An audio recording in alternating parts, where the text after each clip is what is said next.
this week's episode of Pickles and Pasta. with Steph and Jay. Steph is going to play Steph this week. I'm going to play Jay this week. Why the funny pasta? We have squiggly pastas? You laughed when you said pasta. Because I find it corny that you make me say pasta. Really?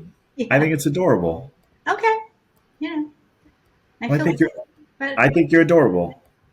But that reminded me of you laughing at the pasta. Reminded me of like my favorite macaroni and cheese, the twisties that my father used to get. We used to buy like 10 at a time. Poor little old man. But they're light. But yeah, I would eat that up like crazy. That was a big treat for me. Spirals, they were called spirals. Mm-hmm. Yeah, I like them too. Yeah, they were good. But that's like too chemical for you. Spiral pasta? No, but like that cheese. It's like that manufactured cheese. Like I never liked macaroni and cheese in a box. Never. And I'm probably one of the only people because everybody in my family loved that growing up. Yeah, but I mean, look, you had a family of people who know how to cook. Like my father was. They still loved the box macaroni and cheese, and they still do. It's a treat. You're getting me a little excited right now. I got to tell you, I may be running out later and getting a couple of boxes. and I used to then put cottage cheese in on top of it. So okay. I had macaroni and cheese, that sounds good. I think I've put cottage cheese in pasta before. Delicious. And I'm just like trying to make something out of the refrigerator, and you've like a bunch of nothing, Yeah, I would love to throw some cottage cheese in. And every once in a while I put a little tomato sauce in there too. Oof.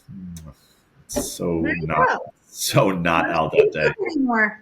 I know that was al dente Abramowitz. Like that was not al dente. Anyway, so here we are. It's this getting dark early shit is not for me. I'm just not a fan. It's really. The hibernation mode. I think we're just so used to it, living on the East Coast almost my entire life. Yeah, but it's just like nobody likes it. Nobody likes it. Nobody. Nobody's like, oh, great, it's dark at 4. No, I don't think people like it, but I think we're used to it. You're used to it. It's like I'm used to being cold from December through March. I don't like that. Let me tell you. Well, you're not cold. I'll keep you warm. Yeah, but I feel you. It's true. I was just thinking about it the other day. I was like, okay, here we go. We're in. Now we're in. It's official. It's not like good. There's no point complaining. No, I'm not complaining. We've lived our whole life. Need it. Sorry. I know that sounded like I was complaining. I know I probably, on a technicality, I'd probably get the complaining flag. I get it, but I really wasn't complaining. Like it was just kind of like, because we're recording now and we usually record at this time and it's different. It affects our recording too because the lighting and everything else, but whatever. Uh-huh. Looking out the window and I'm seeing it's dark and it's like, ew. And I like nights. It's not that I don't like night. I just like night to be at nighttime. I don't like night to be in afternoon time. 5 o'clock. It's actually not even 5 o'clock. And it's 5 o'clock and it's like practically dark outside. Like it's just. I hear you. But otherwise, good. I mean, otherwise, it's just gray. It's been gray a couple of days, so it's just that kind of gray winter, blah, whatever. Anyway, you ready? You want to jump in? Let's jump in. Was there anything else you want to chat about? You want to tell our lovely fans about anything you want to share, or you can. The floor is yours. Ceiling is yours too. I'm just so looking forward to Thanksgiving next week and not traveling anywhere. That's good. That's a thing.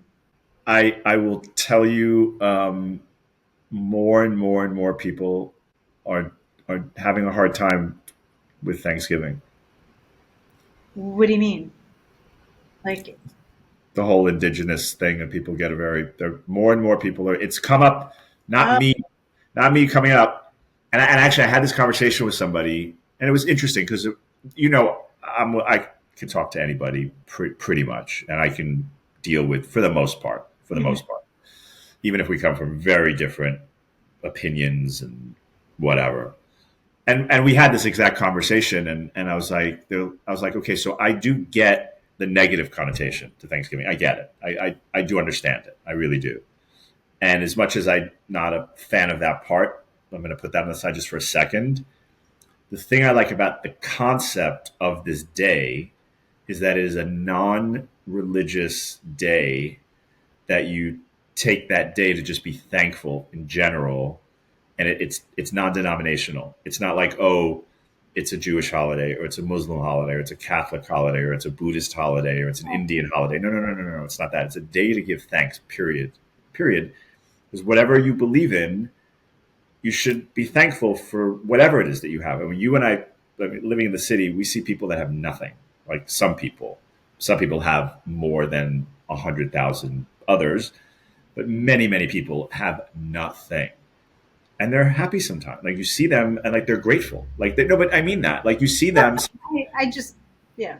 It sounded like shit the way I said it. I realize that, but I'm saying sometimes. Well, there are times that they really are. They're like, I'm grateful for what I have today. You could see it. You could see it in them. You could see them as they're either sitting or walking. So we know they're not happy when it's freezing cold. And yes, I get that. I'm not being insensitive, but I'm saying there are many people that are like, I'm okay. I lived another day. I'm doing something. I'm feeling something. And for the most part, many, many, many people on the planet have something they can be thankful for. And I think that's a nice thing.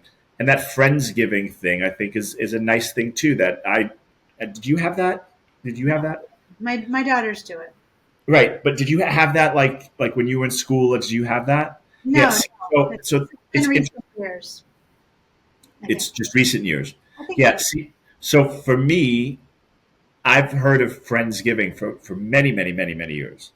And I realized it, that I think it's because in New York, I'm from there, it's different.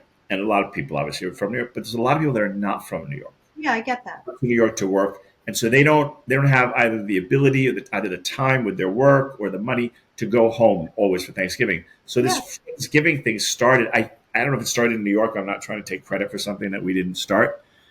But I get that, because it's like, okay, at least you have that. And I think that's nice. That's what I'm saying. I think that part of it is nice. And I think if we can just have that, I think that's nice. So I'm not trying to offend anybody. If I did, I apologize. But, I just think it's a nice thing. And I know it's that guy that ended up, passing my tennis company, selling, not really, but whatever, passing my tennis company on to, who was born in Czechoslovakia, which is pre-Czech Republic.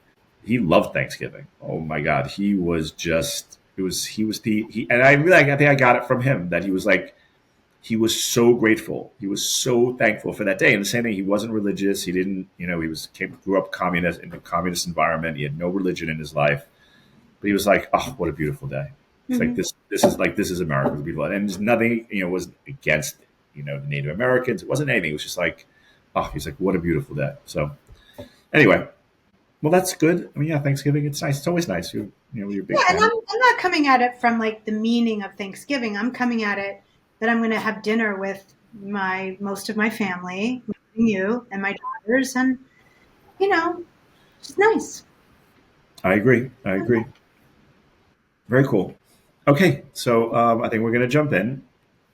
So this first topic came up from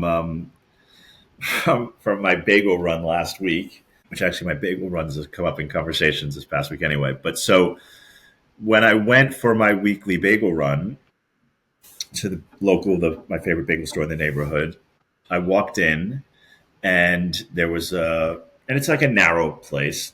There was a guy with a dog, like towards the door, and he kept his dog close.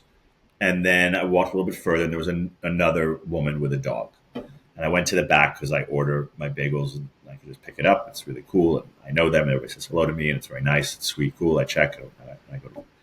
And I go to leave. And this isn't a man-woman thing or anything. Just a person with a dog, happened to be a woman, had this other dog who was very cute. Both dogs were cute. And the dog's looking at me. So I looked at him. Cool. We had our moment. Awesome. And then I want to continue because I want to leave. She's still waiting for her order. I'd like to leave now. I'm good. And the dog's confused because he doesn't know what to do. So he turns around and he's got his owner. So I'm trying to move, and she's not doing anything. This poor dog doesn't know what to do. So every time I go to the left, he goes to the left. I go to the right, he goes, and I look at her. And she just looks at me like I'm the bad guy. So Like she doesn't realize that her dog is blocking the door. totally blocking the aisle. I'm not even at the door yet. I can't even get to the door. No awareness that her animal is blocking the way people walk. She and her dog were more important than anything else. I was irrelevant. I was bothering them. And I just like looked at, I didn't give her like an evil eye look. I wasn't being a jerk. I was just like really just trying to get by. I really wasn't. I could have been a jerk. I wasn't. But I just looked at her like, and it wasn't even like this. Like I was just like, I just looked at her. Did you say, excuse me? Because maybe that would alert her that there's something that she's in control of that's blocking your. I probably didn't because I was kind of dumbfounded by the fact that the dog was 100 times smarter than the owner, and that she had an attitude on top of it with this really cute dog. So just all of it was. I just really got a little. I guess I got thrown off. I was like, "What the hell's wrong here?" Like this is a really cute dog. He has manners. She doesn't, and he's like, "Lady, what are we doing?" Like this guy's a nice guy, and like it was so bizarre. But it triggered just this stuff that you and I have run into this with dogs in the city. Yeah, we talk about dogs a lot. Look, I like dogs. I have nothing against dogs. I do think the whole concept of it, the more I've thought about it, it's a little bizarre that humans own these pets. Like it's just a little bit something, but I'm going to put that onto this. That's a whole other topic, another time, another topic. If you have a dog, you have a certain responsibility. That's just what it is. You got to clean up after them. Humans, I didn't make up these rules, but we're a little bit higher up on the chain. Like it's what it is. Good thing. So we have the right of way. Like that's really what it is. And you have to pull your dog or pick up your dog or move your dog so that a human can walk by. That's not being insensitive to dogs. I'm not telling you to hurt them. I'm not telling you to be mean to them, but you gotta tighten it up. I mean, you just gotta tighten it up. And I think she was just a example of so many people we see. They hold the leash out so far that you're just tripping. Like you can't get past them, or they walk wide. And again, last night I was walking back from that event that I went to. This woman is walking towards me. The leash is around her back because she's not paying attention to her dog. It's not my dog. It's your dog. So the dog is like looking up at her like, which way are we going? I don't know because nobody's guiding me. And she's on the phone. She's on her phone having whatever conversation. And this poor dog is like, hey, who's in charge here? Like, what's going on? Like another one that looked at me was like, buddy, help me out. Like, it's like I can't own all these dogs. I can't. We don't have room. I don't want to. But it's like if you have a dog, it comes with responsibilities. It's really that simple. I don't think that's a big ask. I really don't. Well, let's see. Where would I begin with this? Here we go. Guys, get ready for a little poop talk. Little poop talk's coming. If you get ready. Look, I'm going to start with I really get why person living alone, especially in the city, wants to have a dog. First of all, 100%. I see so many gorgeous dogs, cute dogs in the city. It is a thing. You see the most gorgeous dogs. Mm-hmm. The problem that I think we've come to have is that it's become so popular to have like these fabulous dogs that I think it's just gotten out of hand. Like people come out of our building with their dog to let their dog out. Sometimes they barely get out the front of the door and the dog is peeing right in the main part of the sidewalk or right where we come in and enter, like right there. Like what happened to curbing your dog? Like take it to the curb, let it do its business and clean it up completely. Do you have Curb Your Dog in Pennsylvania too? You have that? It's called Curb Your Dog? I mean, look, I had a dog growing up, but we had a backyard and that's where the dog did its business. We weren't, walking on a sidewalk and just letting it pee and poop right in the middle of the sidewalk. Yeah. I think I agree. in New York City with people doing that. Like, they don't care where it is. It is just in the middle.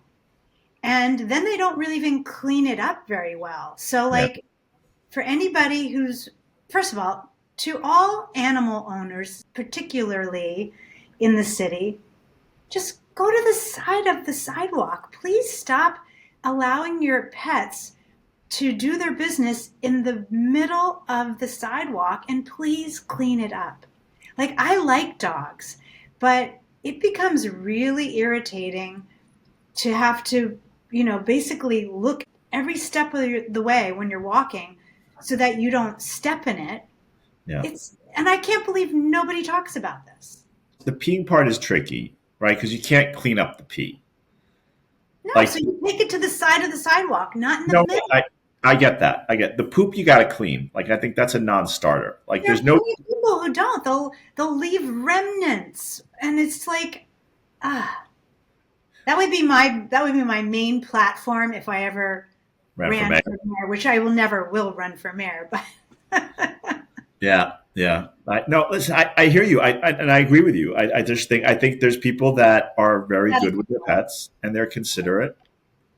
Look, we know that since COVID, there has been just off the charts with people getting pets. Like, I get it. We were locked up for years. I totally get it. It's actually a friend of mine. I think you might have met at one of the orchestrators somehow. She's been around in different groups that I've been in, and she's a philanthropist and she works in family offices, and she's a big pet person. Big, loves her dogs. Really, really. She has an apartment in the city. I think she still has an apartment, but she lives also in the country. She posted something just the other day that, like, a charity that she's helping, that people who can't take care of their pets, they take them to like a farm, rather than kill them or people do stupid stuff.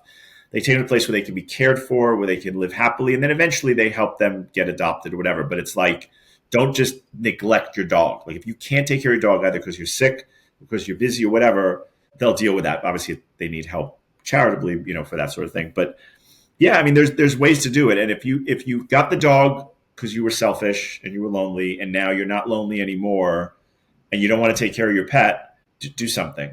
Like, don't be so inconsiderate. Like, I just think it's, don't make it other people's problems, and be just considerate to the poor animal.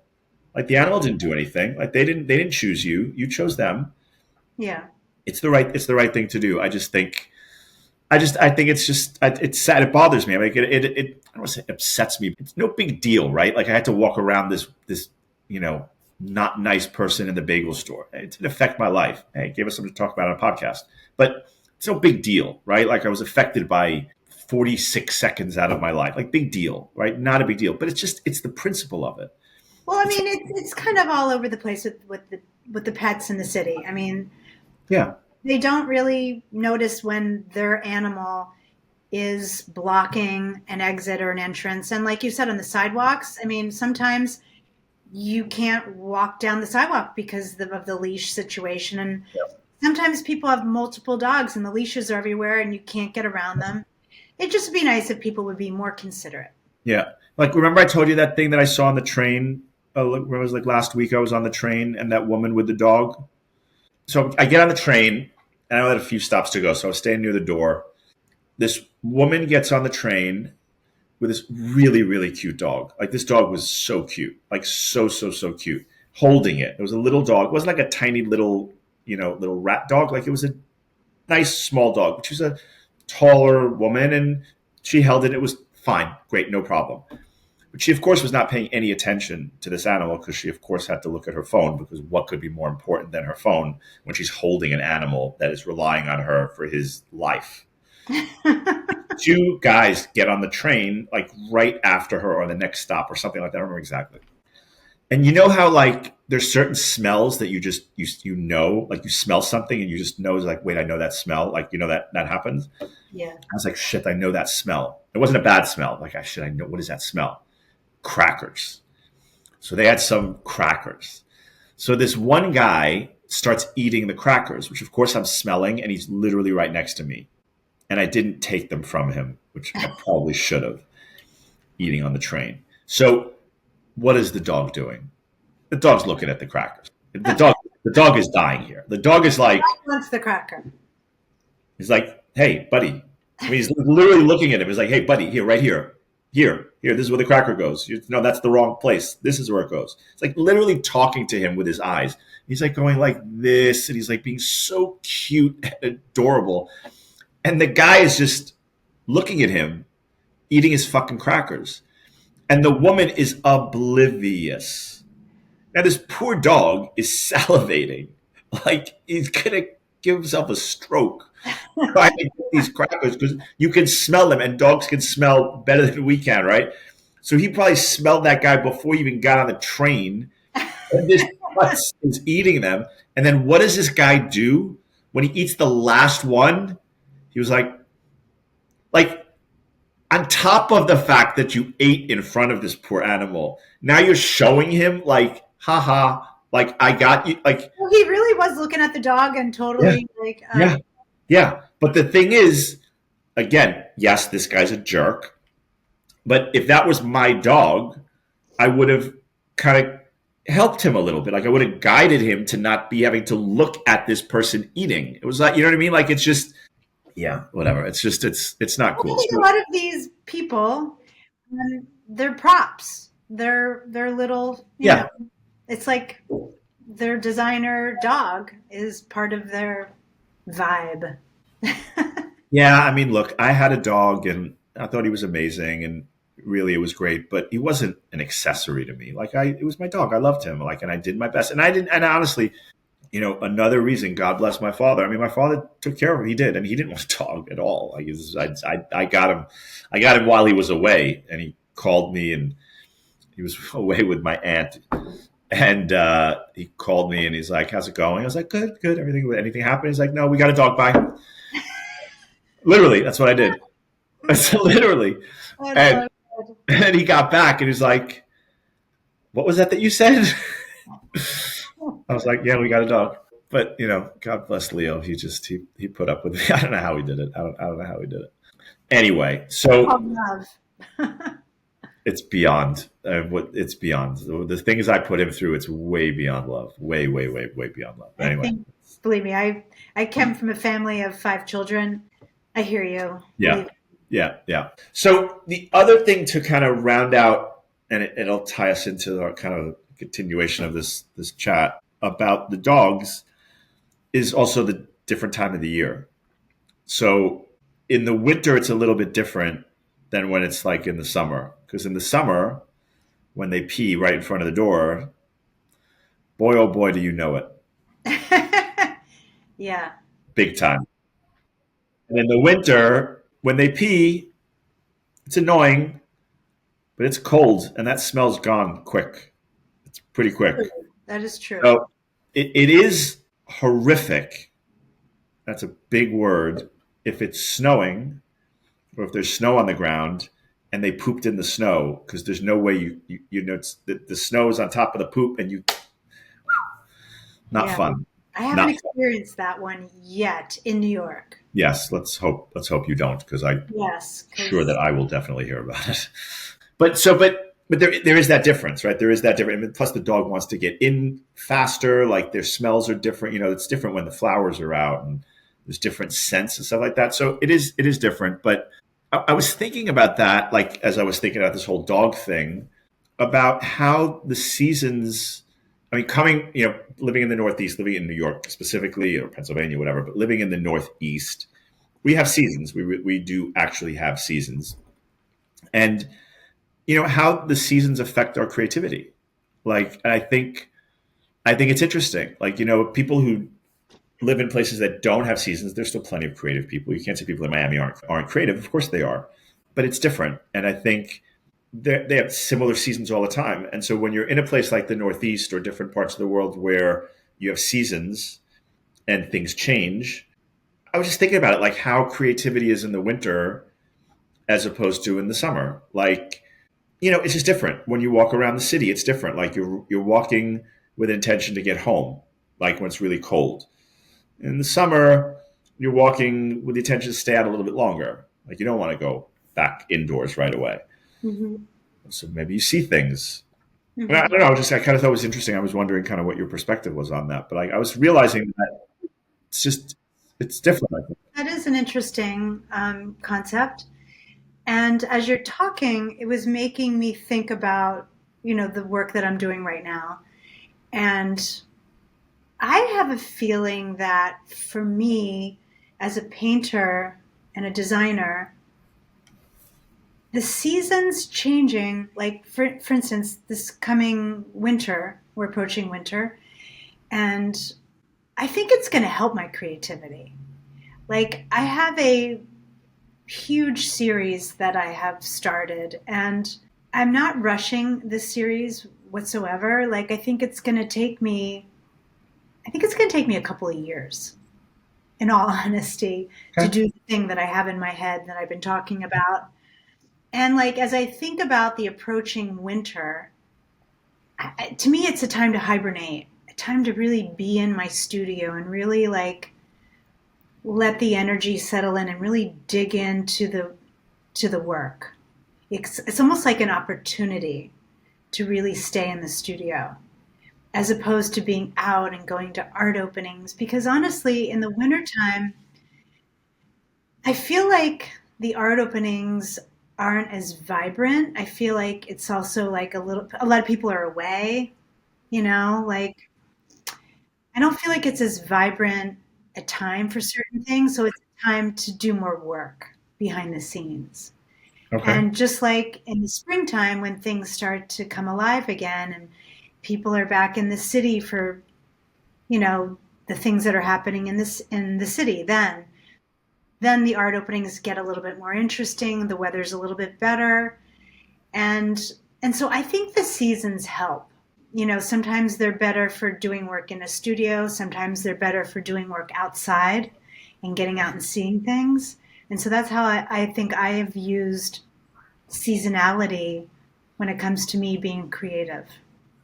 So, but do you feel like one season over another? Like you find like in the winter you're more inspired to do this, and in the summer you're more inspired to do that. I mean, because you're always, I mean, you're painting all the time, right? Like you're either you're painting or you're designing or you're always creating something. Like that's just your person. That's who you are. That's what you do. You don't.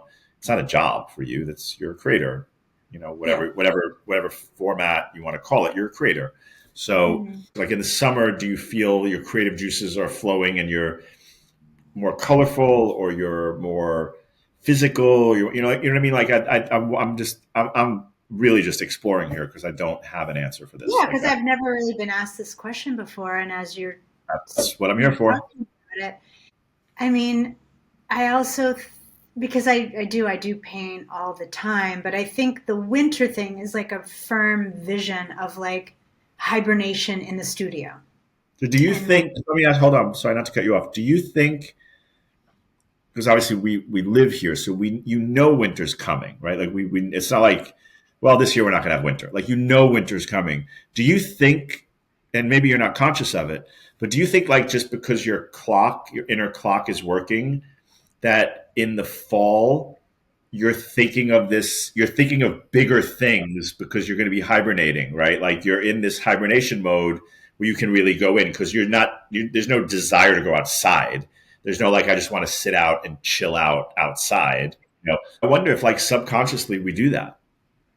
well, I mean, especially for people who have lived, I mean, I was born and raised in Pennsylvania and between Pennsylvania and New York primarily. And I've been doing this for a long time. Yeah, yeah, I think it's like I do have an internal cycle of life, basically, with how the seasons interchange and keep rolling through.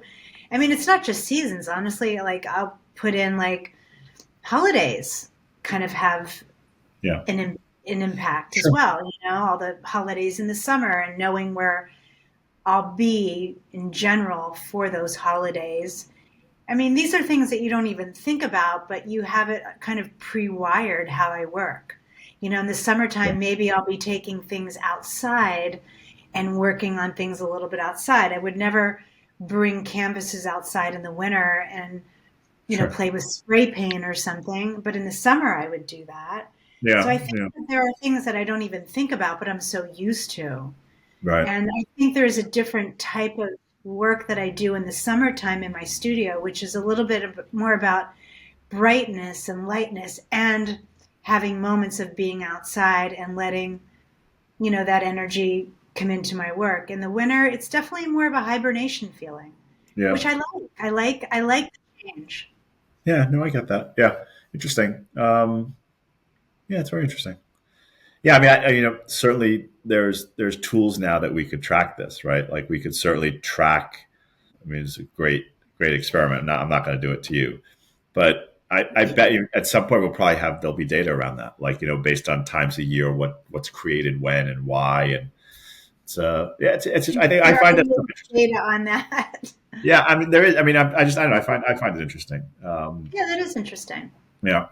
So kind of within this like similar theme of like inspiration and creativity and walking around, I was thinking as well about like when you walk around in the city and you do this, like me, I've because I've lived there and I've walked, a lot of it. I definitely certainly take the train, but for the most part, if I can walk, I walk. And you get different inspirations, right? You get different inspirations regardless of the season. Like, in winter, you get this type of inspiration. In the spring, you get this. But there's always something in the city. There's something about that. And I was thinking about it. It's like, you talk about it, like we walk around and you're like, oh my God, look at that building. Or you're like, well, look at the ceilings and look at that apartment and look at that. And also I was like, okay, we're going to get arrested. Like, but regardless of that, you have that. Like that's just what happens whenever we walk around. And I've, we say that like in New York. Remember, I used to joke about that. We were coming back and forth.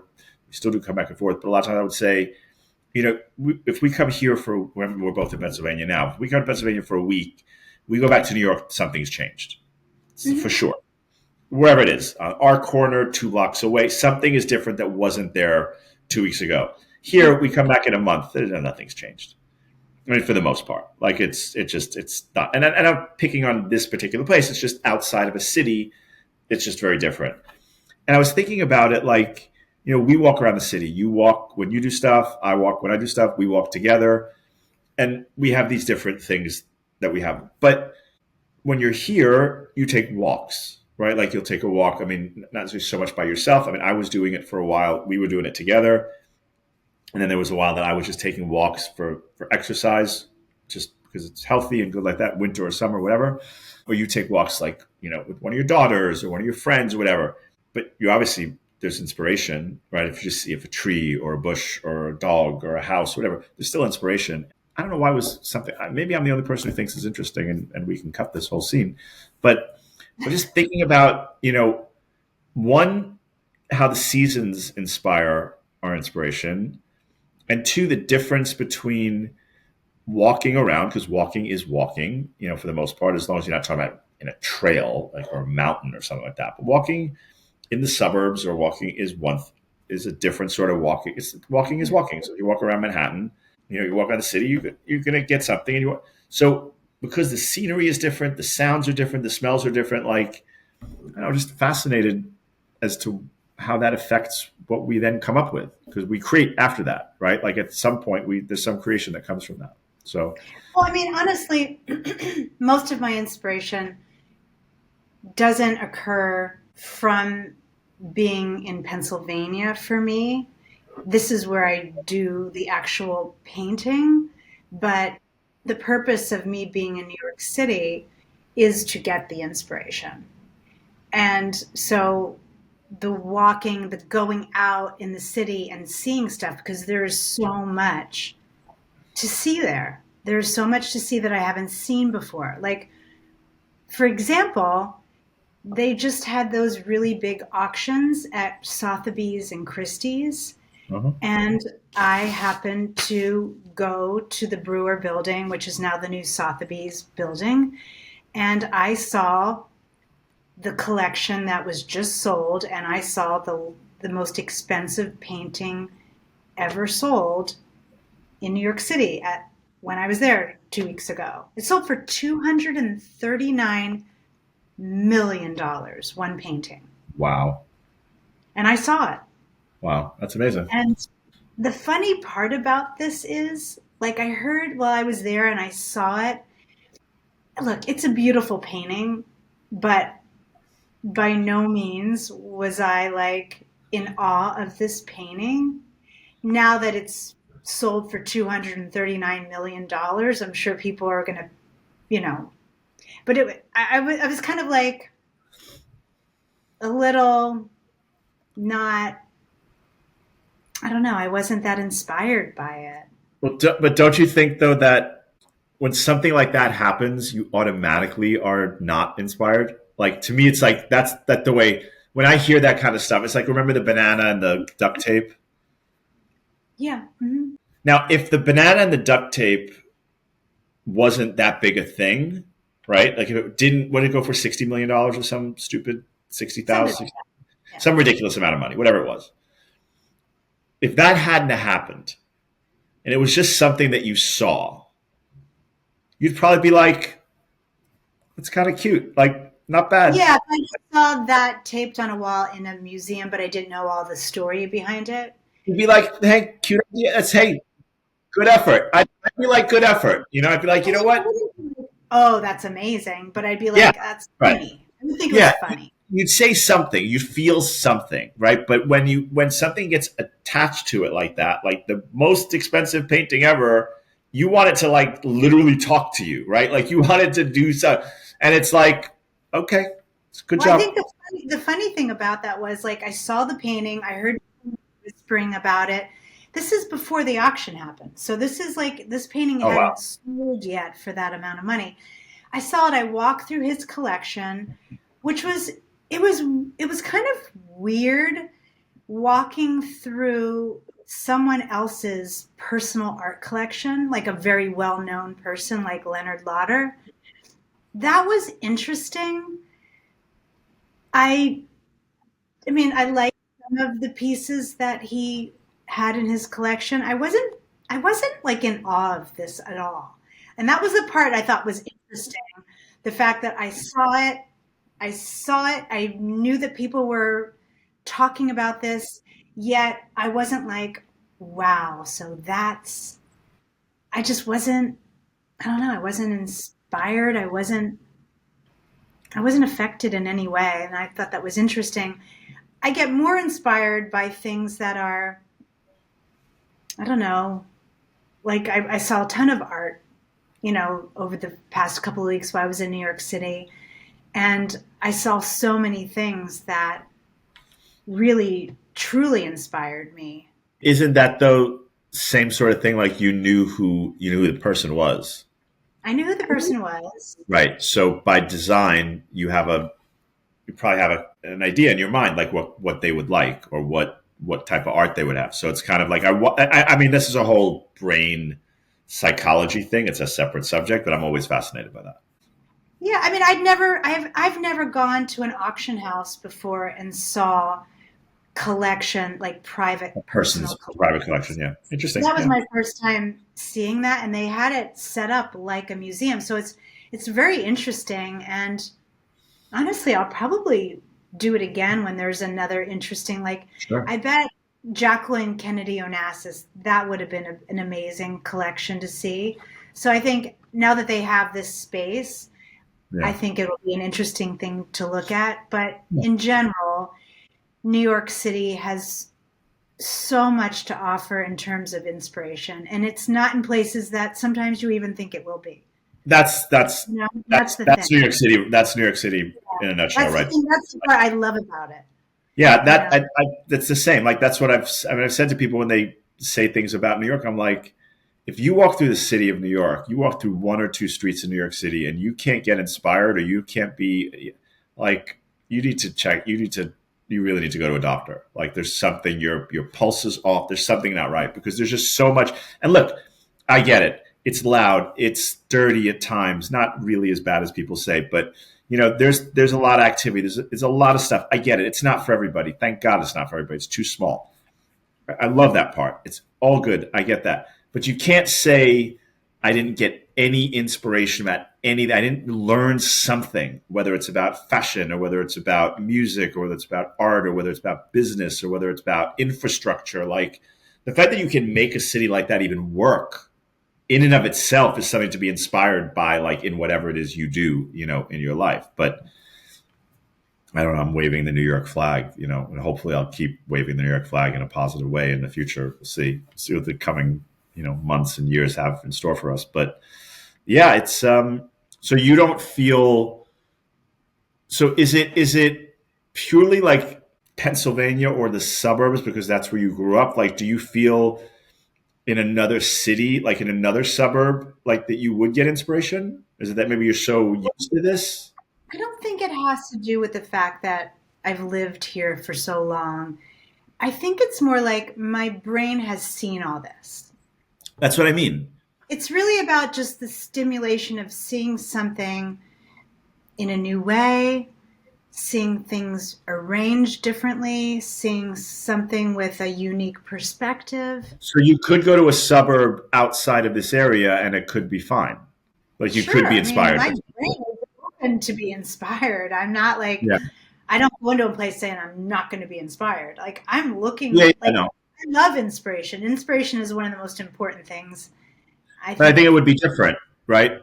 You'd get different inspiration in a sure. suburb. Yeah. Yeah. I mean, there has to be stuff to see. That's Yeah, the cat. that's a difference. I don't. I think you can be inspired by any, and you can be inspired by practically anything. In my opinion, I'm able to be. Fantastic. I'm I'm a cuckoo. I mean, I could be inspired by Yeah. lots of things. I don't name them. I'm not Yeah. keeping a journal. I am just open to what hits me. I mean, I could be inspired being in a checkout line at some random, you know, Piggly Wiggly. store. Yeah, like I could be inspired in some weird, stupid little place. It just depends on what it is. Yeah. Yeah. Yeah. I get it. I get it. Cool. Awesome. All right. That's good. I like that. I like that. I think that's cool. I think that's really cool. Well, you know what time it is? I think it's time for rapid fire. You should do it again. All right. Well, I'm sure it sounds better in post than it does right now as we're saying it. It's rapid fire time, boys and girls. Rapid fire. Yeah, I'm never going to do that. So if you want me to do the rapid fire thing, that's not how I'm doing it. Yeah, that's a little Scott Galloway, right? That's good. That's good. Yeah, like Yeah, I love Scott though, by the way. he's a fabulous I'm creature. sorry we missed him. I was seeing like replays of their live podcast thing, and it looked pretty fun. Yeah, he's a very smart guy. He's definitely a very smart guy. Yeah. All right. Are we ready? Shall I start? If you'd like to. Well, ladies first. So I'll ask, you answer. Okay. Okay. Rapid fire question number 1. Would you rather be feared or respected? I would rather be respected. Okay. Which change of season do you like most? Not which season do you like most, but that change of season do you like the most? I'm gonna go with I like I'm gonna say summer into fall. It's a good one. I'm gonna say that. A good one. I really love how we're kind of expecting it to be a little cooler. Like you have this visual of wearing like a jacket in September, but it's still like summer basically in September, it feels like. And sometimes even early into October, it still feels like summer. And then suddenly you need a coat. So I kind of love that September time because it's like we're just getting in, the mindset's changed, but it's still really beautiful and warm. And I kind of just like that to me is the golden time of the year. Okay. Okay. Cool. Okay. This one's a good one. Could you spend 24 hours with someone you can't stand if it would make the world a better place? So you only have to spend 24 hours with them, but it's 24 hours with somebody who you absolutely can't stand. You could do it. You could tough it out. Yes. I would look forward to doing it if I knew that was going to be the result. So you would tough it out if it's, but that's the condition. It would have to make the world. No question. Okay. I would welcome it. Okay. Well, I'm going to see if I can set that up for you. Okay. Okay. All right. So let's go, Jay. Would you rather be feared or respected? Yeah, it's a good question. I'm going to go with respected because I think respect is just one of the most important things that there is. But being feared sometimes doesn't suck. I'm curious, what's the difference? I mean, I know the difference between fear and respect, but what is the difference between someone who is feared or respected in your mind? So feared is that you're worried that they could do something really bad to you. Hmm. And respected is that you think highly of that person. You pay homage to that person. You would you would let them go first. You would give them something of yours. You wouldn't have any fear associated with it. You would be like, no, of course I'm going to do this for you. Mm-hmm. Of course I'm going to be there for you. Of course, because I respect you. Fear, But you're like, the actions are the same. they're different. But sometimes the action of the people, The outcome may be the same. Yes. the outward appearance may look the same. Correct. So someone who you respect invites you to an event. Someone who you fear invites you to an event. The outcome is the same. You're going to go to the event, Mm-hmm. but you're going to go to the event from the guy who you fear, the person that you fear, very differently Oh, than sure. you are the person you respect. Yeah. So yeah. So being the incredible old age that I am, respect is just much more important. So Oh, to me, respect is everything. yeah. Okay, next one. Which change of season do you like most? Yes, this was a tricky one for me too. Like I agree with you that summer to fall one is really cool. Mm-hmm. Not to be punny. Oh, that was pretty punny. I just checking the punny scale because there is that, and there is that like it's not winter yet. It's good. I like wearing that little jacket or the sweater. It's neat. The fashion is best. Fall fashion is the best Yeah. fashion, Mm-hmm. but it's still warm enough and it tends to go like this, right? It's not like this. Yeah. So Mm-hmm. kind of like there's those days where you don't have to wear the jacket, and there's days that you got to wear the jacket. So there's kind of like that little cool on there.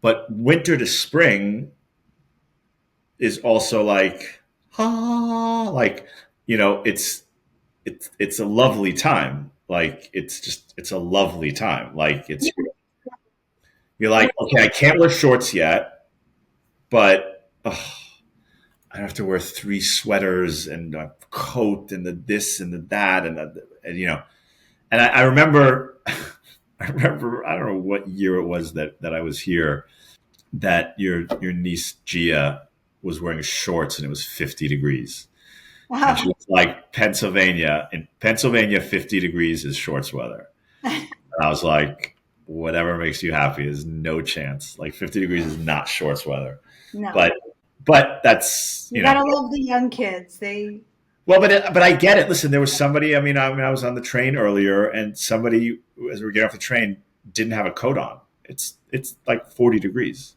yeah. But they had a short sleeve shirt on. It's 40 degrees. I'm like, you've got to be from Pennsylvania. I Like, think a lot of people think that change from spring to summer is like the best one, but not for I me. think as you get older, you're like, who gives a shit? No, never. At that for me, it was always spring and fall have always been my favorite seasons. Mm-hmm. Always, and I don't dislike any of the seasons. Like I like the seasons. I like that very very much. Sure. But there's something about that like winter, like when it's our seasons have been so wonky over the years, right? Like it's changed so much. So you get these really warm days in the middle of the winter, or like really weird stuff. But there's something about like, yep, I'm not wearing my coat anymore. My winter coat, good. Yeah, you can put it There's away. like there's something really neat about that. And I think there's the coolness of like the summer to fall, but part of the summer to fall is like, oh God, I hope I don't have to wear that coat tomorrow. It's like there's a little bit of edginess to it, which is probably why I like it because of the edginess part of it. Okay. Last one. Could you spend 24 hours with someone you can't stand if it would make the world a better place? 100%. Not even. I would do 48 hours. How I'm not many trying to do you. I wasn't trying to one up you. I feel like most people would do this, but do you think there are a lot of people who wouldn't? Because that was like a no-brainer for me. No, there's a lot of people that would be like, fuck no, I'm not If doing they it. were to say, would you lose a limb or would you donate a kidney? Like something like really invasive, I probably would still do it. Yeah, but you got to think about this. So go, think about the layers of this. We're talking about somebody that you really can't stand. Like that the second you hear their name, you lose your shit. Like when you hear their voice, you're just like, oh my God, I want to There are a kill lot them. of people like that. Okay, well, we need to talk about that separately. Different conversation. No, but I mean, right. So think about that. So it's not just that one moment of like, I heard their voice, I'm changing the channel, or, I saw them in the store and I left the store. No. You're stuck with them for 24 hours and their annoyance and I'm used to this shit. Okay. Just for clarity's sake, and just so that we don't get in any trouble, that's not true. Yes, there are people in your life, there are people in my life that we don't particularly, that we may even love, but we're like, okay, I don't really need to spend my whole every day of my life with you. That's fine. That's natural. That's not what I'm talking about. I'm talking about like next level, like your skin is crawling and you got to do this for 24 hours. Like you have to imagine it in the extreme that I imagined it when I came up with this question. Like you can't sleep for the entire 24 hours, right? Like you cannot go to the other room. Like there's no escape. I was built for this. Good Pennsylvania upbringing. Fair enough. Okay. Well, I don't know. That was fun. That was fun. I enjoyed that. Good job. Thank you. Anything else? Any closing remarks? Nope. Got my last workshop this weekend. So looking forward to that and welcoming 6 ladies into my art studio. We're going to have some fun. Woohoo, 6 ladies. Yeah. Doing the art. Doing some art. All right, cool. Well, yeah, I'm excited about that too. Yeah, it'd be fun. It's fun. It's great. It's great watching this whole process, and it's great. Yep. Cool. All right. Well, I think that's a wrap. Thank you, everybody, for tuning in. We will see you next week. Same bat time, same bat channel. Bye. Bye.